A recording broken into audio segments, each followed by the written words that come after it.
Il y a quasiment 3 ans, j'ai présenté les core classes Megatron, Soundwave et Starscream dans une review trip où j'avais beaucoup de critiques à faire. Et maintenant, mon rêve s'est réalisé. Tout est pardonné. Megatron a été remplacé. Changqiao est une compagnie toute nouvelle qui s'est créée pour proposer des figurines à ajouter aux Generations actuelles. On sait pas d'où ils sortent, mais je peux dire dès maintenant qu'ils sont sur une très bonne voie. Avec cette figurine, leur idée était simple. Proposer un Megatron pour remplacer le core class de Kingdom et qui se transforme en pistolet. Et alors la première chose qu'on peut voir, c'est qu'ils ont au moins fait le bon mode alternatif. C'est pas un pistolet parfait puisqu'on voit son abdomen sur le côté et qu'il y a des creux à certains endroits, mais c'est quand même très bien. Et surtout, ça correspond à leur idée de base. On aura tout le temps d'y revenir. Il y a pas mal de détails sur ce Megatron et la couleur du plastique aide bien pour les repérer. Le plastique est assez clair sans être trop blanc. C'est une couleur que j'aime bien pour lui. Bizarrement, pour sa taille, il se tient assez bien en main, même si la poignée n'est clairement pas la plus optimale. C'est juste les jambes repliées de façon symétrique, ce qui est encore une fois pas parfait, mais très acceptable pour le style choisi. On voit aussi la tête dessus et les mains à l'arrière en cherchant un peu, mais tous les défauts seront excusés. Megatron vient avec 3 accessoires, son canon à fusion sur PEG 3 mm compatible avec les petits Transformers officiels, une masse entièrement peinte en violet sur la même connexion, et un petit Laserbeak. Laserbeak est super bien fait, avec quelques applications de peinture bien choisies et une articulation à la tête, en plus d'avoir un PEG 3 mm rétractable pour le poser à divers endroits. Donc pour le moment, c'est un petit Megatron en mode pistolet qui se trouve être propre des deux côtés, et qui ne peut vraiment se comparer qu'à Soundwave. D'ailleurs, c'est pour aller avec la cassette de Soundwave qu'on a eu ce Laserbeak, ce que je trouve être une excellente idée. La transformation de Megatron est plutôt simple. C'est peut-être un peu galère de passer la jambe droite avec la gâchette sans bouger tout le bassin avant. J'aime beaucoup l'ouverture du torse qui permet de passer l'épaule de l'autre côté. En fait, c'est une transformation courte, mais atypique, pour reproduire un design classique d'une façon qui n'avait pas été vue auparavant.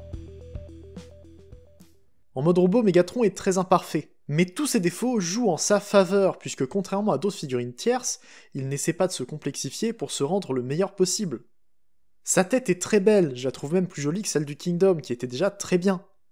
Et quitte à parler des détails, je peux montrer les trous à l'arrière, qu'on pourrait croire de mauvaise qualité, mais qui font partie de ce qui rend Megatron authentique.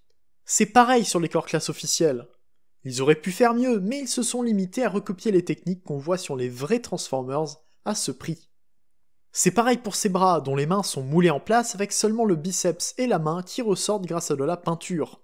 Les mains sont sur 3 mm, ce qui le rend compatible avec les autres, et le canon à fusion est plutôt grand, ce qui rend bien dans ce mode. Son abdomen est peint à l'identique par rapport au core class, avec de l'argenté, du rouge sur les côtés et de la couleur au milieu, ce qui donne très bien.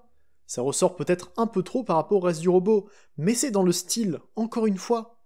Et pour les jambes, c'est juste une pièce de chaque côté, avec assez de peinture pour bien voir les pieds et les tibias. C'est entièrement creux, avec quelques détails internes, mais rien de plus.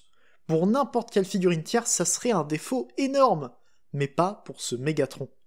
Parce que Megatron est fait pour être un core class. Il en reprend le style d'un bout à l'autre, au point de jouer avec un faux manque de budget pour lui ajouter des pieds articulés ou même des talons.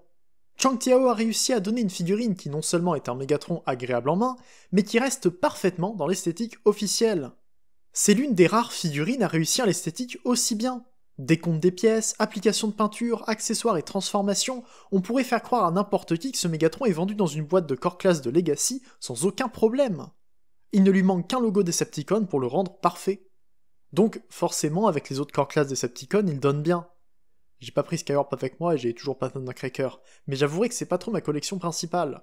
Si j'ai pris ce Megatron, c'est parce que j'adore les Mégatrons qui se transforment en pistolet et que je trouvais la figurine exceptionnelle pour le style. Ce sera pas la figurine de l'année, mais c'est clair qu'il montre l'exemple de ce que doit être une figurine tierce qui cherche à rentrer dans une gamme officielle. Je ne vise absolument pas New Age et leur excellent Romulus, qui veut passer pour du Generations alors que c'est juste un masterpiece trop petit. Pour revenir sur ce qui m'intéresse aujourd'hui, je peux parler de Laserbeak, qui est très mignon et qui peut se percher sur le bras de Megatron grâce à son PEG 3 mm. C'est plus galère à faire sur Soundwave puisqu'il n'a pas de port à cet endroit-là. Et la dernière fonctionnalité est également un argument de vente. Megatron peut donner son bras à Optimus Core Class pour reproduire la scène culte des comics récents de Skybound, ce qui est fait de bien des façons pour tous les Optimus qu'on a actuellement.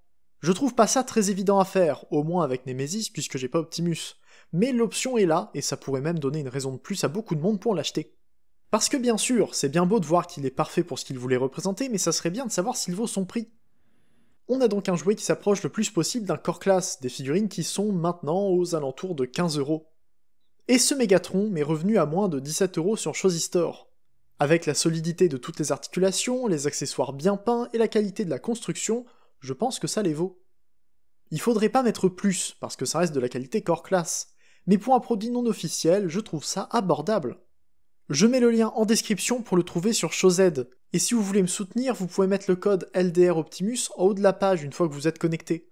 Ça me permettra d'avoir des avantages pour chacune de vos commandes. J'en profite pour remercier tous ceux qui l'ont déjà fait, et qui me permettent d'acheter beaucoup plus facilement sur ce site. Je devrais essayer d'en parler rapidement, mais j'ai d'ailleurs pu faire une commande totalement gratuite grâce à vous, donc merci beaucoup. En tout cas, c'est tout pour moi pour la review de Megatron Changtiao. Je suis très content d'avoir un Megatron bien articulé et très simple qui se transforme en pistolet, surtout avec une qualité comme la sienne. C'est un début très prometteur pour la marque, qui pourrait finir par faire de très bonnes alternatives pour les Generations. Depuis que je l'ai, j'arrête pas de transformer ce Megatron, qui restera probablement assez longtemps sur mon bureau. Merci à vous d'être resté jusque-là, j'attends comme d'habitude vos retours en commentaire. Faites également un tour sur l'Arche sur Discord pour discuter autour de la franchise. On se retrouve bientôt pour une nouvelle vidéo, c'était Leader, fin de jour et salut.